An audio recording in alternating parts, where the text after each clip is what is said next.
आज का टॉपिक है structure of chromosome, cell cycle and cell division. ये टॉपिक जो है वो वैसे क्लास 10th ICSE के लिए है। क्लास 10th ICSE का पहला टॉपिक है, पहला चैप्टर है।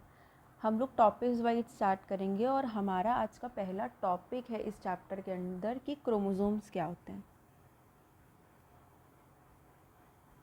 क्रोमोसोम्स, अब हम लोग बहुत टाइम से पहले 9th वाइन्थ में, छोटी क्लासेस में हमें इतना बताया जाता है कि क्रोमोसोम्स जो होते हैं कहीं ना कहीं वो हम सबके अंदर प्रेजेंट होते हैं। और ओवरऑल अगर हम ह्यूमंस की बात करें तो जितना डेटा बताया जाता है 46 क्रोमोसोम्स होते हैं, या उसे हम कहते हैं 23 पेयर होते हैं। बट एक और बात हम लोग जो सुनते चले आते हैं वो ये होती है कि हमारे अंदर DNA भी होता है। DNA को हम लोग क्या कहते हैं? जेनेटिक मटेरियल कहते हैं। DNA ही होता है जो ट्रांसफ़र होता है पेरेंट्स से ऑफस्प्रिंग में। DNA की वजह से एक पर्टिकुलर कैरेक्टर्स हमारी बॉडी में प्रेजेंट होते हैं। बट बहुत कन्फ्यूज़न होता है बच्चों की क्रोमोसोम और DNA में अंतर क्या होता है, क्रोमोसोम क्या है, DNA क्या है, या क्या ये दोनों रिलेटेड हैं कि नहीं है, प्रेजेंट कहाँ है। बहुत ज़्यादा कन्फ्यूज़न होती है ये चीज़ें। तो पहले हम लोग शुरू करेंगे क्रोमोसोम का। अगर मैं क्रोमोसोम की बात करूँ तो क्रोमोसोम को हम लोग कहते हैं कि ये highly coiled and condensed structure होता है जो कि एक्चुअली क्रोमैटिन फाइबर के कंडेंसेशन से बनता है। मतलब जितना तो बहुत सारे लोगों ने देखा होगा कि अगर ये हमारा सेल है, ठीक है, और सेल के अंदर ये हम लोग का न्यूक्लियस है। न्यूक्लियस के अंदर हम लोग का क्रोमैटिन फाइबर कुछ ऐसे हम लोग दिखाते हैं और न्यूक्लियोलस के साथ। बट अगर हमें क्रोमोसोम्स दिखाने हो तो क्रोमोसोम हम कैसे दिखाएंगे? ये हमारा सेल हुआ, सेल के अंदर न्यूक्लियस हुआ। अब अगर मुझे न्यूक्लियोलस और क्रोमोसोम्स दिखाने हैं तो मेरा क्रोमोसोम्स का स्ट्रक्चर कुछ ऐसा होगा। तो ऐसा क्यों हो रहा है? पहली चीज़ तो ये है कि अगर हम देखें तो क्रोमैटिन फाइबर के ही कंडेंसेशन से हमने यहाँ पे क्रोमोसोम्स बनाए। बट ऐसा क्या ज़रूरत पड़ी कि हमें क्रोमोसोम्स बनाने पड़े और क्रोमैटिन फाइबर से हमारा काम नहीं चल रहा था? और दूसरा जो अभी तक हमारा क्वेश्चन बरकरार है वो ये है कि DNA और क्रोमोसोम में क्या रिलेशन? ठीक है, तो पहले हम लोग का क्रोमोसोम के बारे में थोड़ा समझते हैं, फिर मैं रिलेशन बताऊँगी। जो क्रोमोसोम, DNA, इन सब चीज़ों के बारे में डिस्कवरीज चालू हुई और हम लोग को बहुत सारी चीज़ें पता चली। क्रोमोसोम की जो डिस्कवरी थी वो हम लोग के में डिस्कवरी की बात करें तो क्रोमोसोम की डिस्कवरी जिन साइंटिस्ट ने की थी उनका नाम था वॉल्टर फ्लेमिंग।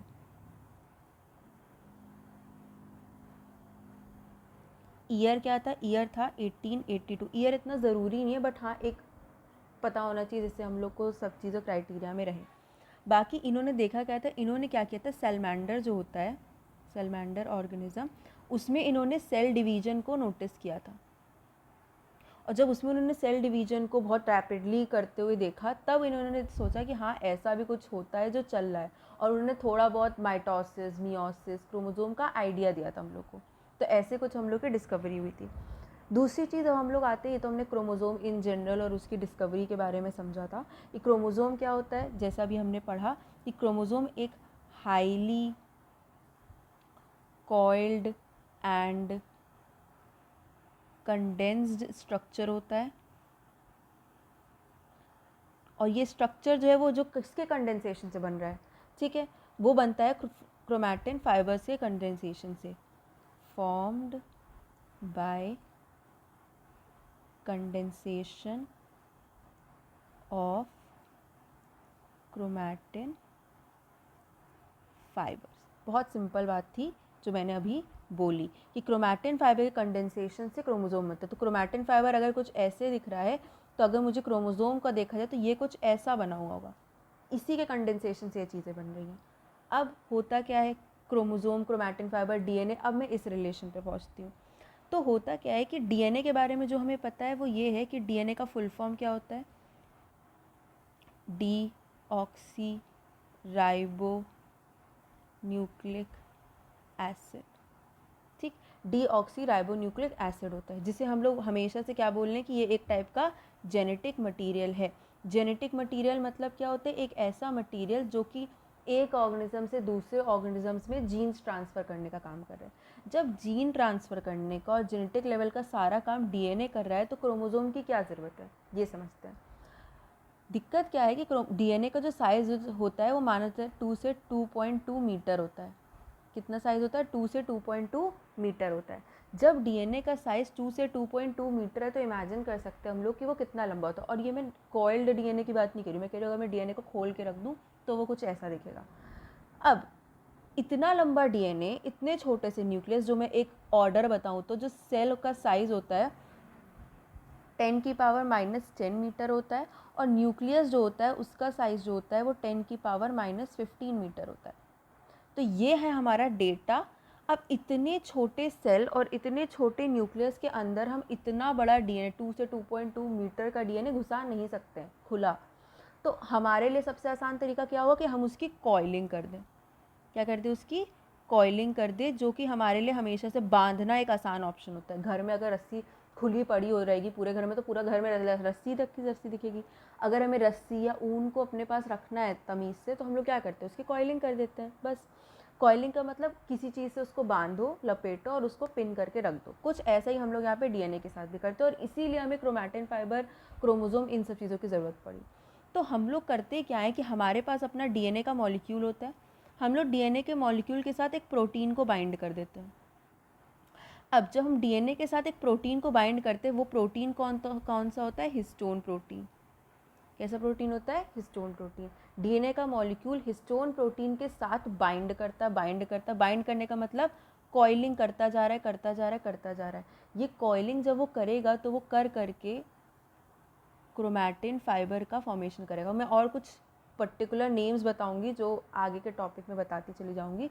फिलहाल इन जनरल समझते हैं कि कैसे क्या बनता है। इस कॉइलिंग से क्रोमैटिन फाइबर बन रहा है, नाम से ही समझ में आ रहा है, मैंने फाइबर बोल दिया, क्रोमैटिन फाइबर बन रहा है। अब नॉर्मली अगर आप सेल को देख रहे हो, सेल अपने डिवाइडिंग स्टेट में नहीं है, तो हमें न्यूक्लियस के अंदर क्रोमैटिन फाइबर ही दिखेंगे। मतलब अगर मैं बनाऊँ यहाँ पे सेल को, तो ये अगर मेरा सेल है और सेल के अंदर ये मेरा न्यूक्लियस है, तो मुझे इसके अंदर हमेशा ऐसा ही कुछ दिखेगा अगर नॉन डिवाइडिंग फेज़ चल रहा है। तो अगर सेल अपने डिवाइडिंग फेज़ में, ड्यूरिंग डिवीजन में चल रहा होगा, तो हमें यही चीज़ एकदम ही अलग दिखेगी। वो क्या है? कैसी दिखेगी हम लोग को? कुछ ऐसी दिखेगी। ये हमारा सेल हुआ, ये हमारा न्यूक्लियस हुआ, और हमें इसके अंदर इस टाइप से क्रोमोसोमल स्ट्रक्चर दिखेंगे। और इसका कॉन्सेप्ट बहुत आसान सा है।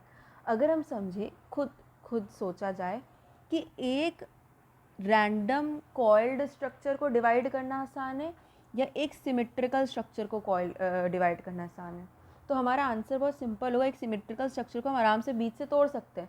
तो सेल डिवीजन में क्या करना है? 1 से 2 सेल्स बनाने। तो अगर मुझे डीएनए को डिवाइड करना है तो मेरे लिए एक आसान तरीका क्या है? पहली बात तो हम डीएनए को तो खुला रख ही नहीं सकते, डीएनए को हम ओपन रख नहीं सकते, तो मुझे प्रोटीन की मदद से उसे कॉइल करना पड़ेगा और क्रोमैटिन फाइबर बनेंगे।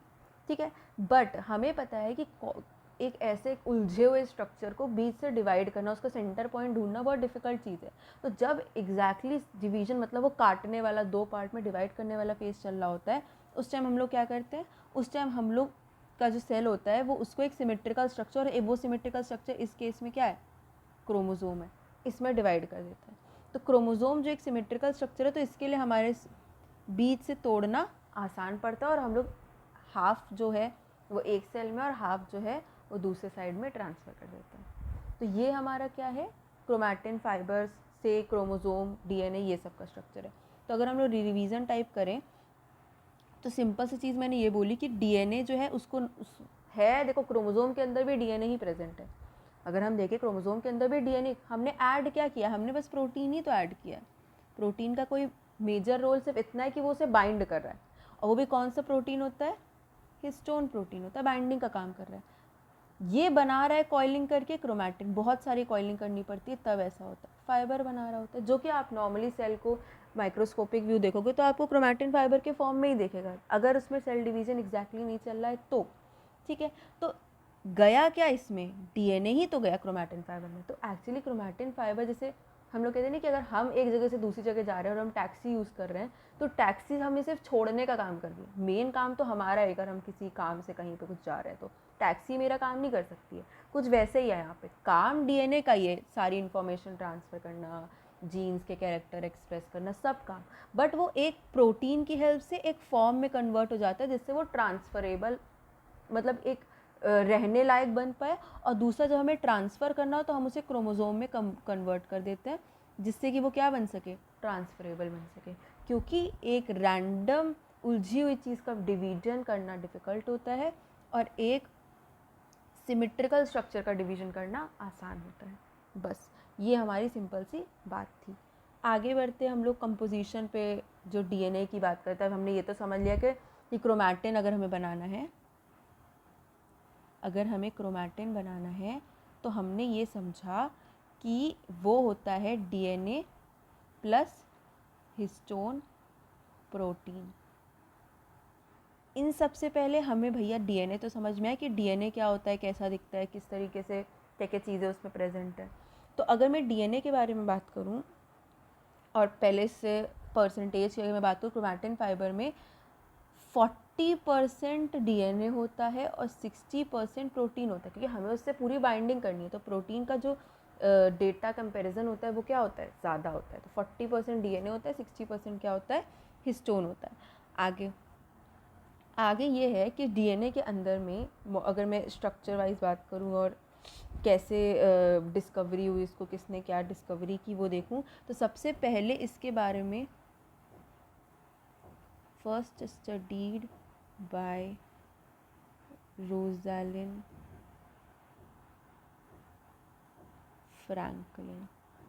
फ्रैंकलिन ने सबसे पहले डीएनए के बारे में स्टडी किया था, मतलब देखा, और उन्होंने अपना एक थ्योरी दी थी कि हाँ वो इस तरीके से दिखता है, इस तरीके से होता है सब।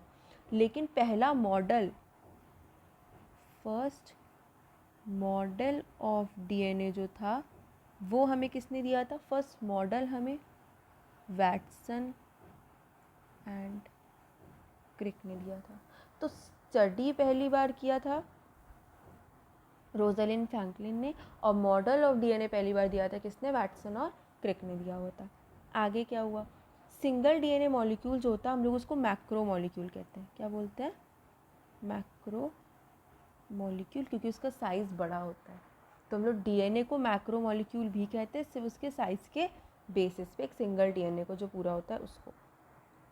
आगे अब हम लोग डीएनए का बारे में, कंपोजिशन के बारे में और उसमें क्या क्या चीज़ें प्रेजेंट होती है वो पढ़ेंगे। तो एक फ्लो चार्ट है जो चीज़ों को थोड़ा सा आसान कर देता है, मैं वही बनवाती हूँ। डीएनए की डेफिनेशन अगर देखी जाए तो डीएनए को हम लोग हमेशा से कहते हैं पॉलीमर ऑफ न्यूक्लियोटाइड। क्या कहते हैं, पॉलीमर ऑफ न्यूक्लियोटाइड। हमें पता है मोनोमर मतलब एक सिंगल चीज़ होती है, और पॉलीमर मतलब अगर वो मोनोमर्स बहुत सारे मिल मिल के एक लंबा स्ट्रक्चर बनाते हैं तो उसे पॉलीमर कहते हैं। केमिस्ट्री में ये चीज़ हम लोगों ने पढ़ी हुई है। तो पॉलीमर ऑफ न्यूक्लियोटाइड का मतलब एक सिंगल न्यूक्लियोटाइड है, और जब बहुत सारे न्यूक्लियोटाइड ज्वाइन करते चले जाते हैं तो हम उसे क्या बोल देते हैं, पॉलीमर कह देते हैं। अब आगे का चीज़ क्या है, ये हम लोग सिंगल मोनोमर के अंदर क्या है वो तो समझे। तो न्यूक्लियोटाइड जो होता है उसके अंदर दो चीज़ें होती हैं, एक होता है न्यूक्लियोसाइड और दूसरा क्या होता है, फॉस्फेट कंपाउंड। अब न्यूक्लियोसाइड जो होता है उसके अंदर दो चीज़ें होती हैं जो कि बहुत ज़्यादा ज़रूरी हैं। पहला क्या होता है, शुगर होती है, और वो भी कैसी होती है, पेंटोज शुगर, मतलब 5 कार्बन की शुगर। पेंटोज शुगर का मतलब क्या होता है, 5 कार्बन की शुगर। और न्यूक्लियोसाइड का दूसरा अंदर जो चीज़ होती है वो क्या होती है, नाइट्रोजनस बेसिस होती है।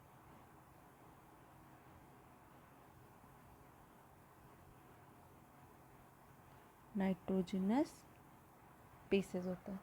अब बहुत सिंपल सी चीज़ है, नाइट्रोजनस बेसिस जो होते हैं वो 4 टाइप के होते हैं हम लोग के। ATGC कहते हैं हम लोग। कितने टाइप के होते हैं, ATG और C। नाम अगर हम लोग देखें तो इसके नाम क्या क्या होते हैं, इसके नाम होते हैं, A होता है एडिनिन। A क्या होता है, एडिनिन। T होता है थायमीन, जी होता है ग्वानीन और सी होता है साइटोसिन। ATGC। और मेरा प्रेफरेंस हमेशा ये रहता है बताने का कि हम लोग ऑर्डर में भी इसी में याद रखें, ATGC। A और T का बॉन्ड बनता है क्योंकि AT और GC, A और T के बीच में दो डबल हाइड्रोजन बॉन्ड, ये क्या होता है हाइड्रोजन बॉन्ड, तो डबल हाइड्रोजन बॉन्ड होता है और यहाँ पे ट्रिपल हाइड्रोजन बॉन्ड होता है इन GC के बीच में, तो हमेशा ATGC ये कंपाउंड बनता है, एक चीज़ बनती है। एक चीज़ और कि यहाँ तो चलो हम DNA के बारे में बात कर रहे हैं, बट मैं साइमल्टेनियसली एक बात बता देती हूँ कि अगर नोट टाइप का करें अगर, तो अगर ये RNA का कंपाउंड होता तो RNA के कंपाउंड में थायमीन की जगह क्या होता है यूरासिल, थायमीन की जगह क्या हो जाता यूरासिल हो जाता। ये एक याद करने वाली चीज़ है और इससे रिलेटेड क्वेश्चन भी आ सकता है। तो ओवरऑल वैसे बेसिस अगर मैं जेनेटिक मटेरियल वाइज बात करूँ तो ATGCU भी होता है, लेकिन क्योंकि RNA जो है उस कंपाउंड थोड़ा ही डिफरेंस होता है RNA और DNA में, उसमें से एक डिफरेंस ये होता है कि थायमीन की जगह वहाँ पे क्या प्रेजेंट होता है यूरासिल प्रेजेंट होता है। बस शुगर का जैसे कि मैंने बताया कैसी शुगर होती है, पेंटोज शुगर होती है, 5 कार्बन की शुगर होती है, इस तरीके से हमारा बनता है। तो मैंने अभी जो बात बोली वो सिर्फ इतनी थी कि हमारे पास होता है DNA, और DNA जो होता है वो होता है पॉलीमर ऑफ न्यूक्लियोटाइड। जैसे कि मैंने कहा पॉलीमर का मतलब बहुत सारे मोनोमर्स जब मिला के एक पर्टिकुलर स्ट्रक्चर या कंपाउंड बनाते हैं उसको हम लोग पॉलीमर कहते हैं, एक साथ काम कर रहे होते हैं, किसी चीज़ में प्रेजेंट होता है। तो अगर मैंने पॉलीमर ऑफ न्यूक्लियोटाइड बोला तो न्यूक्लियोटाइड एज अ मोनोमर उसके अंदर क्या क्या चीज़ें, उसके अंदर दो चीज़ें, एक होता है न्यूक्लियोसाइड और एक होता है फॉस्फेट। न्यूक्लियोसाइड में दो चीज़ें, एक है शुगर जो कि कैसी होती है पेंटोज शुगर, और एक है नाइट्रोजनस बेसिस। नाइट्रोजनस बेसिस वैसे 5 टाइप के होते हैं टोटल, ATGC और U। टोटल मतलब मैं जेनेटिक मटेरियल की बात कर रही हूँ, बट अगर DNA की सिर्फ बात करें तो उसमें सिर्फ ATGC ऐसे ही याद करेंगे तो आसान पड़ेगा आगे भी कुछ चीज़ों के लिए। A हमेशा T के साथ बॉन्ड बनाता है और G हमेशा C के साथ बॉन्ड बनाता है। AT डबल हाइड्रोजन बॉन्ड बनाता है और GC ट्रिपल हाइड्रोजन बॉन्ड बनाता है। A एडेनिन होता है, T थायमीन होता है, G ग्वानीन होता है और C क्या होता है साइटोसिन होता है। ये हमारी ओवरऑल DNA मॉलिक्यूल के बारे में बात होगी। नेक्स्ट चीज़ क्या होती है हिस्टोन। एक मिनट, नेक्स्ट हमारे पास क्या है हिस्टोन प्रोटीन है। किसा प्रोटीन है हिस्टोन प्रोटीन है। हिस्टोन प्रोटीन जो होता है वो कहीं ना कहीं कॉइलिंग और पैकेजिंग में बहुत ज़्यादा मदद करता है। तो help in coiling and packaging of DNA molecule. और जैसे कि मैं पहले भी बता चुकी हूँ कि DNA मॉलिक्यूल जो है उसको कॉइलिंग की ज़रूरत क्यों होती है, क्वेश्चन पूछा जा सकता है, क्योंकि वो इतना ज़्यादा बड़ा 2 से 2.2 मीटर का होता है और इसलिए हमें उसमें ज़रूरत पड़ती है। आगे एक DNA स्ट्रैंड जो होता है, एक DNA का स्ट्रैंड, सॉरी एक DNA का जो मॉलिक्यूल की बात करते हैं, स्ट्रैंड की बात करते हैं, वो जो होता है 8 हिस्टोन मॉलिक्यूल्स के साथ बाइंड करता है। एक DNA का स्ट्रैंड किसके साथ बाइंड करता है 8 हिस्टोन के मॉलिक्यूल के साथ बाइंड करता है, और इसीलिए हम उसको क्या बोल देते हैं कभी कभी हिस्टोन ऑक्टामर्स। क्या बोलते हैं हम लोग इसको हिस्टोन ऑक्टामर। तो अगर कभी ये टर्म आई कि एक DNA स्ट्रैंड अगर हिस्टोन ऑक्टामर के साथ, ऑक्टामर का मतलब क्या हुआ कि 8 हिस्टोन के मॉलिक्यूल्स के साथ बाइंड करता है, तो जो पहला कंपाउंड बनता है वो उसे हम न्यूक्लियोसोम कहते हैं। तो बहुत बार कन्फ्यूजन हो जाता है टर्म्स की वजह से। हमने अभी एक न्यूक्लियोटाइड पढ़ा TIDE, एक न्यूक्लियोसाइड पढ़ा और अभी जस्ट हमने न्यूक्लियोसोम पढ़ा। तो मैंने एक बार फिर से रिवीजन के लिए बता देती हूँ, जब DNA का मॉलिक्यूल 8 हिस्टोन ऑक्टामर के साथ बाइंड करता है, ऑक्टामर के साथ बाइंड करता है, तो पहला कंपाउंड बनाता है न्यूक्लियोसोम। फिर न्यूक्लियोसोम जब पूरा मॉलिक्यूल के पूरा हो जाता है, न्यूक्लियोसोम जो होते हैं फर्दर कॉइलिंग होती है, बहुत ज़्यादा कॉइलिंग होती है, कॉइलिंग होती है, और ये न्यूक्लियोसोम्स कॉइल कर करके क्रोमैटिन फाइबर्स बनाते हैं। तो ये क्या बना हमारा, क्रोमैटिन फाइबर बना। फर्दर क्या होते हैं क्रोमैटिन फाइबर में, ड्यूरिंग डिवीजन, ड्यूरिंग में नहीं, फॉर डिवीजन कह सकते हैं,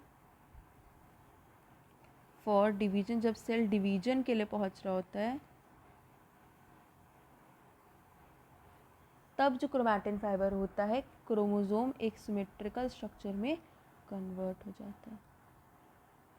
एक चीज़ और जो वैसे आगे बताऊंगी बट यहाँ भी बता देती हूँ, यहाँ बीच में प्रेजेंट होता है सेंट्रोमेयर। बस ये हुआ हम लोग का पूरा कन्वर्जन जो एक से दूसरे से तीसरे में हो रहा होता है। अब आगे कन्वर्जन हो गया, सब हो गया। अगर मैं दिखाऊं इनको हम क्या बोलते हैं, इनको हम लोग क्रोमैटिड्स कहते हैं।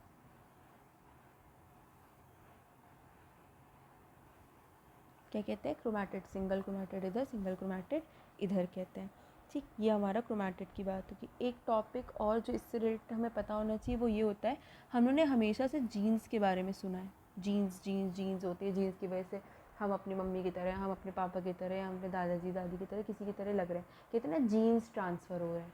तो वो जीन्स एक्चुअली होते किस पे, जीन्स प्रेजेंट तो डीएनए पे होते हैं, बट जैसे कि हमने देखा कि डीएनए क्रोमैटिन फाइबर और ड्यूरिंग डिवीजन क्रोमोसोम के अंदर होता है, तो इसी के थ्रू, क्रोमोसोम के थ्रू वो पेरेंट्स से ऑफस्प्रिंग्स में ट्रांसफ़र होता है।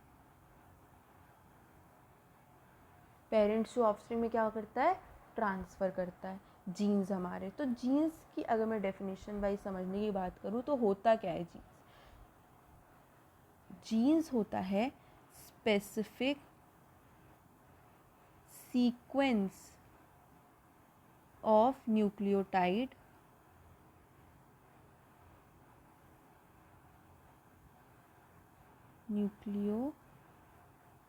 अब अभी हमने पढ़ा न्यूक्लियोटाइड क्या था।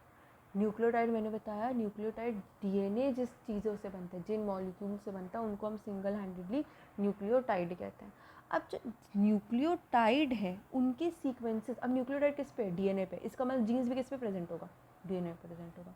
तो अगर हम वो डेफिनेशन समझे तो हमारी चीज़ें आसान पड़ सकती हैं। जीन्स क्या होते हैं, स्पेसिफिक सीक्वेंस ऑफ न्यूक्लियोटाइड होते हैं। तो क्या बताया हमने कि स्पेसिफिक सीक्वेंस किस चीज़ों के होते हैं, न्यूक्लियोटाइड के होते हैं। ठीक है, आगे on chromosome that encode particular protein which express in form of particular feature of body. बहुत आसानी से समझ में आएगा अगर हम लोग एक एक लाइन समझे। पहली चीज़ हम समझ गए कि अगर ये हमारा डीएनए है, इसमें पर्टिकुलर कोई सीक्वेंस है जहाँ पे न्यूक्लियोटाइड का सीक्वेंस है, वहाँ पे जीन प्रेजेंट होती है।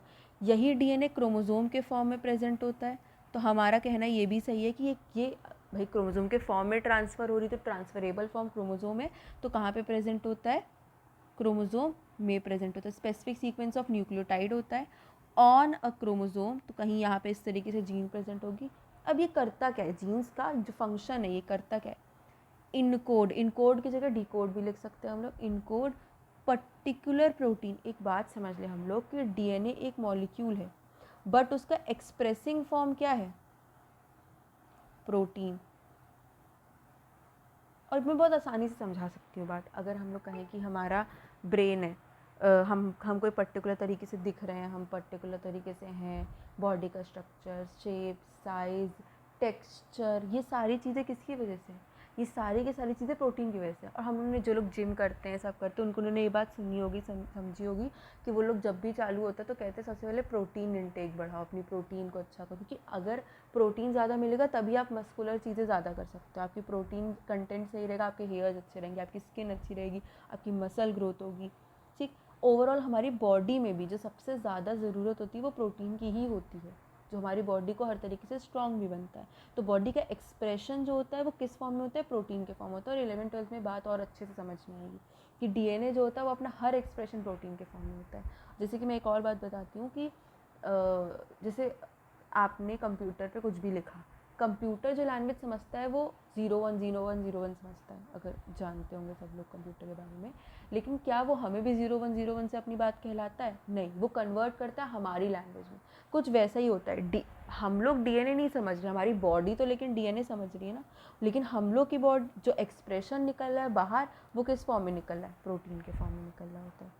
बस, तो इनकोड क्या करता है, particular protein which express in the form of particular features या कैरेक्टर्स ऑफ द बॉडी। तो वो जो प्रोटीन्स होते हैं वही हमारी बॉडी के फीचर्स निकालने में मदद करते हैं। अगर मैं इस डेफिनेशन को जो मैंने एकदम इस तरीके से शॉर्ट में बोली, इसको मैं लिखने की कोशिश करूँ एक साथ, तो जीन्स क्या होते हैं, जीन्स होते हैं specific sequence of nucleotide on a chromosome which encode particular proteins which express in the form of features of body. अब मैं हमेशा जो बड़ी डेफिनेशंस होती हैं प्रेफर करती हूँ उनको शॉर्ट में करके बताया जाए, ठीक। तो हमने क्या पढ़ा, जैसे पॉइंट वाइज याद करो और फिर इसको एक साथ रख लो कि gene specific sequence of nucleotide होती हैं, क्रोमोसोम पे प्रेजेंट करती होती हैं, जो इनकोड करती है मतलब डिकोड करती है पर्टिकुलर प्रोटीन्स, और ये प्रोटीन जो करते होते हैं वो एक्सप्रेस करते हैं बॉडी के फीचर्स के रूप में।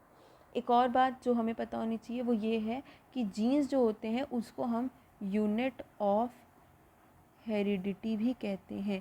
मतलब हेरिडिटी मतलब ये जो ट्रांसफ़र हो रहा है, इनहेरिटेंस हो रहा है, इसकी यूनिट मतलब बेसिक चीज़ जिसकी वजह से सारी चीज़ें हो रही हैं वो जीन्स है। आज हम लोग अपना टॉपिक यहीं पे ख़त्म करेंगे। अगले लेक्चर में हम लोग सेल डिवीज़न रिलेटेड बात करेंगे। सेल डिवीज़न क्यों होता है, किस तरीके से होता है, ज़रूरत क्या है, कितने टाइप्स का होता है, वो हम लोग का नेक्स्ट लेक्चर में इंक्लूड होगा। इसे रिवीजन करना और आसानी से याद करना मुझे लगता है आसान पड़ेगा। बाकी कोई भी क्वेश्चंस होंगे तो वो सब आप लिख सकते हो।